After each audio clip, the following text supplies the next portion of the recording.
So you want to create a recurring income within your trade business. Maybe you're a builder, maybe you're a plumber, maybe you're an electrician, maybe you're a landscape gardener, maybe you're a mechanic, whatever. But what sort of program would best suit your business? In today's podcast, you're joining us for the first part of the series that we're creating on how to build a recurring income into your trade business. In this episode, we talk about the different types of programs. Now pay attention because this is all factual, guys. This is things that people are actually implementing into their business. We're not making this stuff up. So tune in because it 100% applies to you. And the takeaway for you, if you apply what you learn, is the ability to build a recurring income model into your organization. It's super powerful. Never ever underestimate the power of recurring income. Guys, I know you're gonna love this. If you've got experience with this, by all means, post it in the comments. I'd love to hear your thoughts. I'll challenge you now. It's gonna be a mindset jump for a lot of you guys. I think it's the hardest obstacle to overcome. But I'm sure throughout this series, we are aiming anyway to alleviate some of those obstacles for you to make it a possibility. And to make it a possibility within your head. Guys, enjoy this podcast. I know you're gonna love it. We're talking about the different types of membership programs, the different types of recurring income that you can set up within your organization. I look forward to hearing your feedback. Enjoy. Today's podcast has been proudly brought to you by Tradie Web Guys.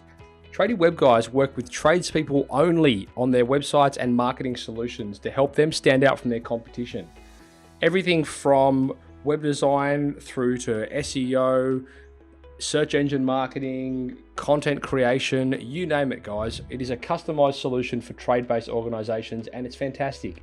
Head across to tradiewebguys.com.au/apply, fill in the form and let's have a conversation. Giving tradies and contractors around the globe the tools to run a modern business. You're listening to Toolbox Talks from the Site Shed. Now here's your host, Matt Jones. Hello, folks. Welcome back to the Site Shed podcast. Glad to have you with us, sharing your earbuds wherever you are from around the world. And today you are joining us for another video podcast. If you guys are in the video scene, you want to watch this, by all means, you can head across to YouTube or the Facebook page where you can put a face to the voice. I'm joined today by Parker Willams, all the way from the US. Parker, welcome. What's up, guys? Super excited to be here. Mate, I appreciate as well over there. It's getting late in the afternoon and you're home from the office. You've set up in the basement, which is excellent. Thank you very much for taking the time. Yeah, man. Threw up a sheet. Yeah, no, it's good. Yeah. I caught you off guard, I suppose, when that's the only problem with being in Australia. The time zone is very different. I was trying to speak to a guy yesterday in the UK and it was an absolute nightmare. But anyway, thanks again for joining us. So I was actually recently on your podcast and we got talking a little bit, and you, of course, are an expert in the space of membership programs. The whole scene around, like, that whole conversation's been quite prominent in our group, and I thought I've never really covered it, and I thought it would be good to get someone on the plan to talk on the program to talk about, service agreements and that kind of thing, because obviously all of our customers are tradespeople. All of our listeners are tradespeople. All of our customers are definitely tradespeople, but all of our listeners are tradies and contractors. And, a lot of them are sort of in that mindset now of how they can build that recurring income stream into a service-based organization, which is kind of a gray area. I think a lot of guys live in hope that it's possible. And I'm hoping with this series that we can instill a bit of hope into their instill some hope into turn it into reality, because I know a lot of people do. I know quite a few people. I won't say a lot. I know quite a few people that do it here in Australia.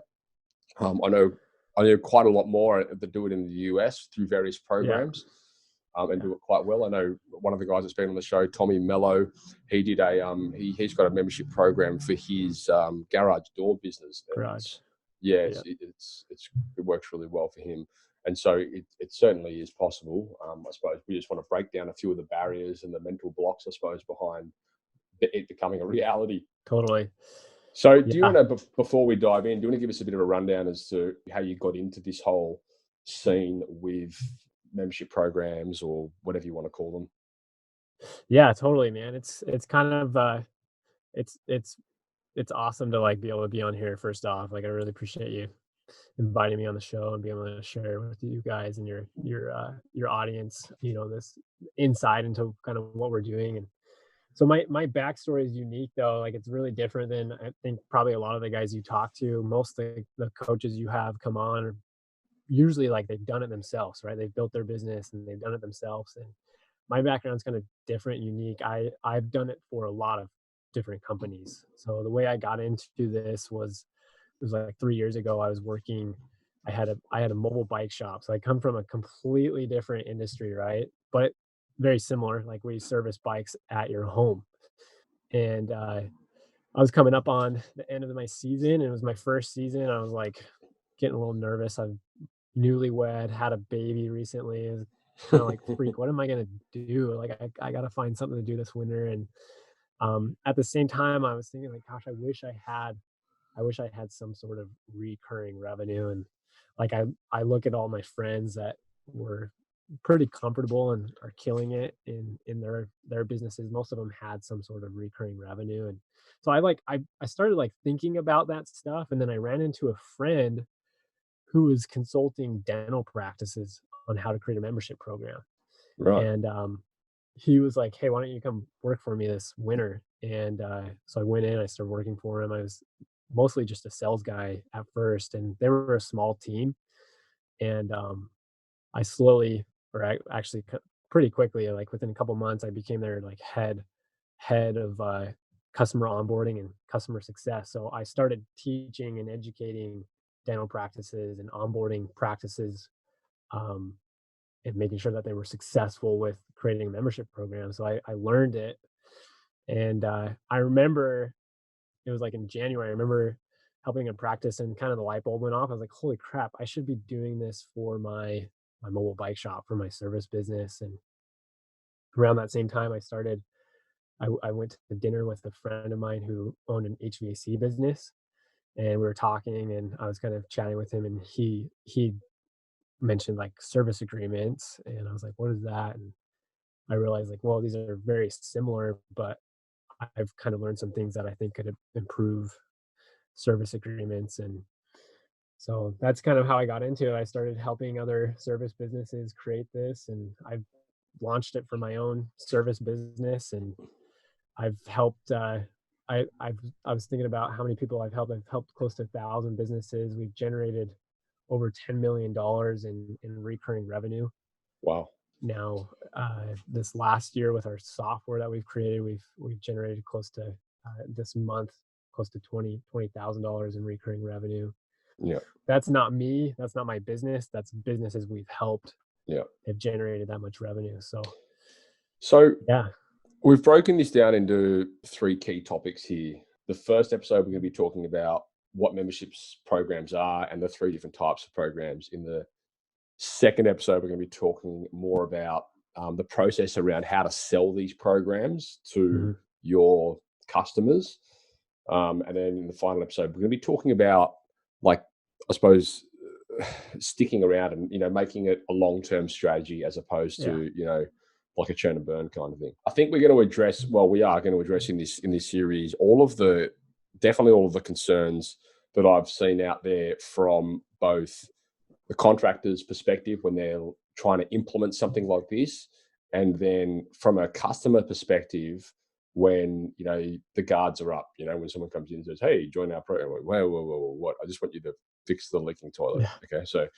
And I've seen this work really well for companies. And I think one of the big things I feel, and this is, I suppose, common to a lot of new ideas and, revelations with business, is understanding that one of the biggest roadblocks is your own mind, and getting your head around the mindset and how to actually approach and deliver the concept and believing in it yourself. Because we're talking here about, building a recurring income model into your trade business. But what we're really talking about is better serving your customer and how to make it their interests first. And so I think that's a big paradigm shift for a lot of people, because when you can take the focus off, okay, I'm trying to generate a recurring income, which is fine. And there's nothing wrong with making money, guys, just for the record. But I think when you can take the focus off, I'm trying to make money, and put it on, how can I better serve and add more value to my customer? then that's a completely different story. And that's like something I suppose that I picked up when I was speaking to Tommy, Mello as well. Like that's something that he really believes in. It's really about how to add value to your customer in the most optimal way, in a way that you can consistently deliver on that. And you've got the finance to be able to do it based off programs like we're going to be talking about. Let's jump into episode 1. We're going to be talking a little bit about the different types of membership programs. We're going to be talking about what membership programs are, what service agreements are, so on and so forth. I suppose primarily, who is this directed at? Are we talking here to business owners? Are we talking at staff members? Like, who should be paying attention here? Honestly, both. Like the people we've talked to, I get a lot of like head of sales for heating and air companies. Like we talk to heating and sales or head sales guys because they're the ones that are selling this, and they know if they can get somebody locked into a service agreement or a membership, they're more likely to sell more products. So both, though, honestly, like a lot of our beta users and the people we work with closely, they are mostly owners. So either high up leadership or business owner. I think that's really actually relevant. A lot of technicians out there in the field, I feel like they can drive a lot of these initiatives through to upper management. And this is the thing as well, like when we talk a lot about processes and systems and all that kind of stuff, and it's kind of similar in the sense that the guys out in the field that are actually doing the jobs and doing the tasks and they're actually out there experiencing it have probably got a better insight than you do sitting in the office. So yeah, I feel like this is one of those situations where they're like, we could definitely be, adding a better service here. So you're probably right. It probably is relevant to anyone out there that's, either in management or out there delivering on the product. So why don't we talk a little bit about the whys, like why membership programs? Why should we think about getting one? What are the advantages? Totally. The one that I like to talk about the most, honestly, is valuation. Like this is huge. And the reason why is because I think most of us get into business because we want to, like as an entrepreneur, we want to build something and sell it and make that big cash out, right? Not everyone, but a lot of people. And so when it comes to selling a business, getting the highest multiple is really, really important. Like being able to get the highest multiple you possibly can is going to help you sell the business for more.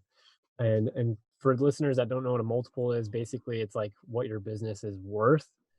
And so businesses that have some sort of recurring revenue in their business model typically get a higher multiple than a business that doesn't. And so that's a big reason why. And if anyone needs any further validation on that, go back and listen to episode 220, 221, 222. We did a series on how to sell your trade business. And that was actually that was one of the first things you had. Like in the episode 1, we're talking about evaluating your trade business. And it talks about those multiples and how to increase the multiples of your business. Yeah. And then the other benefits are obviously going to be like you've got predictable recurring revenue. So you can predict like this next year, if you've got 1,000 people signed up on your membership, you're going to have 1,000 service calls next year, which is huge. That's like you can sleep at night, right? Like you can take a breath and not be freaking out like you've got to worry about bringing in business every single month. So that's a big benefit. And then your employees benefit from that as well. Like you can guarantee work for your technicians. I talk to a lot of business owners that are like, gosh, it's winter, it's slowing down. This is the time you should have your service agreements lined up. You should be doing tune-ups right now, or at least like visits for people, and you're going to keep your guys busy and they're not going to leave. So it helps with employee churn as well, right? Like your employees not leaving you because you don't have enough work for them. So that's a huge benefit that I see. Gosh, I've had a list. Like I usually talk about 8 things, but those are kind of the ones I like to chat about. I know in the next episode, we're going to talk about how to sell these programs to your customers. And I'm going to bring up a point which was raised in this recent series that we create on how to sell your business, because I think it's very relevant, and it relates to the length of your service agreement and the offering, and being able to make sure that you can the facilitation and the expectation that you're setting with your service agreement can actually be met. Because I know in a lot of instances when people are paying for an annual program or an annual service agreement or whatever it is, and that money's been paid up front, when sometimes when you're looking at a business acquisition, from a business acquisition perspective, that can actually be seen as a liability, because you've got all these paid service agreements, and then somehow you've got to have the workforce out there to actually deliver on that. Provide it, yeah. So I'd like to dive into that maybe in the next episode. We're talking about selling the programs, because that was something that I'd never thought of, but it makes a lot of sense. Yeah, absolutely. Let's talk a little bit about what the membership program is, and then maybe we can jump into a little bit about the different types of membership programs, just so people understand. Yeah, so for those that don't know what a service agreement is, let's talk about that first. Like, what is a service agreement? Because that helps you understand what a membership program is. So a service agreement is basically you're agreeing to provide a certain amount of services in exchange for an annual upfront fee. So you're like, a good example is HVAC. You pay $200 a year. The customer pays $200 a year, and they get 2 tune-ups per year, right? Gotcha. So that's a service agreement. Now, a membership is basically taking that service agreement and creating an offer. So the problem with just a service agreement is you're just like every other contractor or service company. You're a commodity. You're just selling a service, right? And the best way to get out of being a commodity is becoming or creating an offer, selling an offer. And so selling a membership is going to increase that perceived value of what you're selling, and it's going to create something. Like, it's going to be something versus like, hey, I'm just agreeing to get 2 tune-ups per year. It's more value to the customer. And so I mean, you're obviously going to get there, but I never actually thought of that. I thought that was just effectively the same thing. So where a service agreement is, you're agreeing to go out and service somebody's home twice a year or whatever. Yeah. A membership is what? It's an offer. It's those two things plus, hey, let's add some value by like providing no after hours billing. And we're finding a lot of companies are still calling it a service agreement and adding those things in there. And, people can argue and say it's the same thing, but membership it's like you're adding more value. So you can add like, no after hours billing, service. You can do like extended service warranties. You could do a discount, additional discount on parts and services. Some of the guys we've worked with, we've helped them negotiate deals with other contractors. So like, if you're a heating air company only, but all the electricians and plumbers, you negotiate a deal with them and say, hey, will you guys give 10% off to our club members, to our Comfort Club members? Gotcha. So you're just increasing the value of that service agreement and calling. So effectively, the service agreement will become part of the membership. Yeah.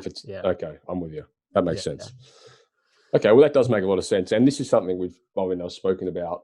I don't know if I've spoken on the podcast about it, but I know I've spoken to loads of clients about it. And we've actually helped a client down in Melbourne actually execute a similar thing like you were just talking about, where they wanted to grow their business. We had another client down there that they were a plumber. We had a company that was a Sparky, and they were very similar size, similar people. They didn't know each other. They weren't actually too far away. They were only maybe 15 kilometers apart from each other. And we helped them formulate a plan where they basically went into like a referral partnership with each other, and pretty much overnight they were able to double their database. Really successful approach. That's awesome. I suppose that's the kind of thing that you could potentially offer through a membership program, which stands outside of the realm of a service agreement. Yeah. I mean, one of the best examples, honestly, is Amazon, right? Like, when they first launched their Amazon Prime, they only were offering free shipping. But if you look at their Prime membership now, it's stacked with so much more stuff. Really? It's like a club, right? Like, you're getting so much more stuff than just free shipping.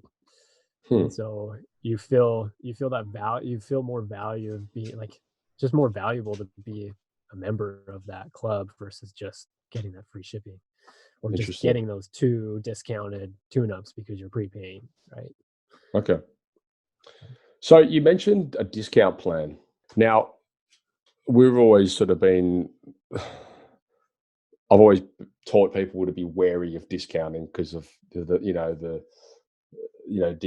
your products and all this kind of stuff. Tell me a little bit about the discount plan. Yeah, I'm totally on par with you on that. Like I hate, like I come from the bike industry where discounting your products and services, like you're not making anything as a business owner when Right. you start discounting. But I've also moved into the marketing and online business industry and software industry where discounting is like everywhere. And I've really learned a lot about the actual point of discounting, the power of discounting. And I was wary at first too, but basically the discount model is well, first off, before you even offer a discount, you should raise your prices, right?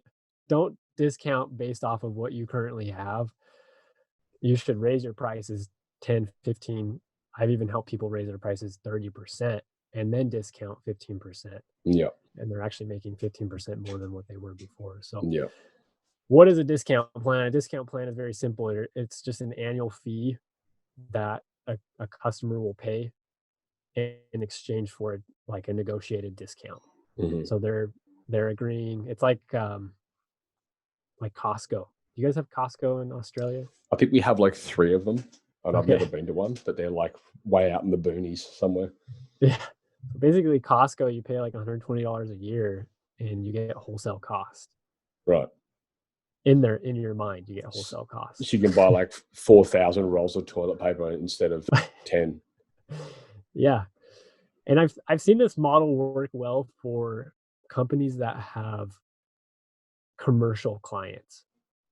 Okay. So you raise your prices, but for your commercial clients, because you're doing so much more for them, you can negotiate like a deal with them and say, hey, you can pay an annual fee to be a member and kind of be front of line as well, but also get like our price. So are you talking about commercial trade businesses? So guys that work in construction? No, like heating and air company, if you've got commercial clients like commercial buildings where they've got like 10 units on the roof, right? Right. You're going to sell a discount plan or a hybrid of the two, of like a discount plan and a service agreement. Because this is interesting, and this is one of the questions that I had for you. We may as well bring it up now. When we're talking about who is it for, like obviously when I think service agreements or membership programs, I think of like residential maintenance or commercial maintenance companies that are out there servicing products. But you just made me think then that maybe there is a way that you can sell off the back of, say, an air conditioning installation into a brand new building, a service Absolutely. agreement, which gets you out there maintaining it. Yep. Yeah, absolutely. Yeah. And even we've had guys that we've talked with where they'll sell a membership to like construction companies. And basically well, first off, like you said, maintenance is kind of key. Like if you got ongoing maintenance, like this model is really easy. But if your customers are only buying like every 2, 3, 4, 5 years, maybe it doesn't make sense to sign up for an annual membership, right?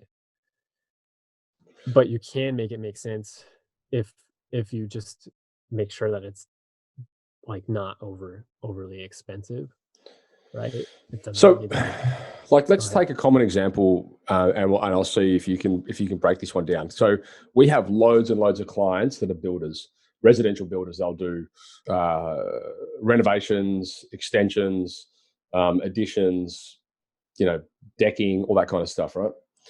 And I've said to them for years that you've got to think of a way that you can get back in the space of these customers once you've delivered on the product.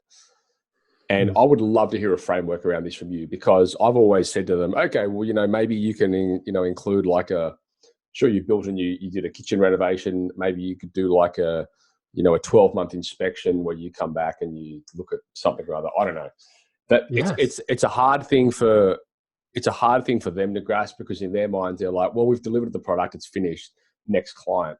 But I'm trying to think, okay, that's great, but like, we know that, you know, you're 80% more likely to retain a customer than to gain a new one. And trying to incorporate a model which gets you back in front of these people with projects that you've pretty much wiped your hands with and considered it done. How do you re-engage these people? Yeah, dude, let's use decking for an Yeah. example, right? Like if I get a new deck installed, that's a big project. And you come and install the deck in my house. Well, what is going to happen in the next 12 months? That deck, if it's wood, it's going to need to be restained, Yeah. right? Well, if you don't offer restaining services, They'll you have to get it from should. someone. Yeah. Or if they're going to, they're going to have to get it from someone. And if you don't want to do that, then find someone that does and negotiate a deal for them and sell a membership Yeah. and say, hey, we'll negotiate a deal for you to get your deck stained every 12 months at this price. Right. Yeah. And an extended warranty. Like here, we'll also offer an extended warranty on your deck as well, included in this membership, and a 12-month inspection. Yeah. Our guy will come out, he'll check all the screws and make sure everything's dialed in, right? Yeah, no, I love that. And I think and a lot of the guys, they sort of have the mindset as well, where they're like, well, that's great, but I don't really have the capacity to deliver on that. Like, I'm not interested in going out and tightening screws on a deck when I'm out on other jobs building houses, you know? But bull butter. Yeah. Well, yeah, I know. Like there's create value around that. Like Yeah. you're not just lying. You're not lying to the customer. There are little things. Gosh, like I walked out, my father-in-law, they're redoing their kitchen. They put new cabinets in, and before they put new cabinets in, I was undoing all the bolts on the cabinets or the screws, and like all of them were loose. Right. Like they weren't even tight. They were like janky and like falling off. And I was like, dude, if somebody just came out and checked these for people, you're just taking off like a little piece of work off of their plate for them. And it gives you an opportunity to say, hey, you know what? I noticed that your cabinets, like the paint's starting to peel off. Like we'd love to do a repainting job for you guys. Mm-hmm. And then because you're a member, you get 10% off of that. Yeah. Okay. So, I mean, we're going to talk a little bit about in the next episode selling these membership programs, and I think that's something that we should bring up. You know, how to actually approach that conversation once you've delivered on a project, like you just said. Oh, we just built a deck. Now, how do I actually sell like an ongoing value service to these people? Before we close off this episode, though, I know you mentioned there was like sort of a hybrid model. What's that about? Yeah, we kind of already hit it on it. So it's basically taking the discount model, which is just selling a discount on services, and the service agreement model and putting them together, right? Just combining the two. And that's like that's the one I always try to tell people to like get to, selling that. So yeah, there's a place for both of them, but really like the ultimate one is to sell the membership with discount and services combined in there. So in an ideal, talking about a framework, ideally you'd have to have a service agreement established. Would you recommend having a service agreement established first and then creating a membership to complement it? Or would you go the other way? Honestly, like if, let's use an example. Like right now, if I was running a heating and air company and I had just service agreements where they signed up and it's in the US, it's like $237. That's kind of like a common price. And they get 2 tune-ups per year. Well, everyone else is doing that same thing. So how do you differentiate yourself? Like just add some more to it. If you don't have service agreements put in place, like implement both at the same time, because it's gonna accomplish that goal, which is differentiating your business from everyone else that's selling a service agreement.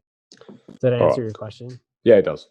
And we're definitely going to come back to that for selling your membership programs. I really want to come back to that price point so we can address how you can justify spending that time on a seemingly low ticket item, where those costs come from. So I think that was actually a pretty good closure to this episode. So we spoke about the different types of programs. We spoke about the discount model. We spoke about the service agreement, service plan, and we spoke about that, merging them together to create like a valuable membership program.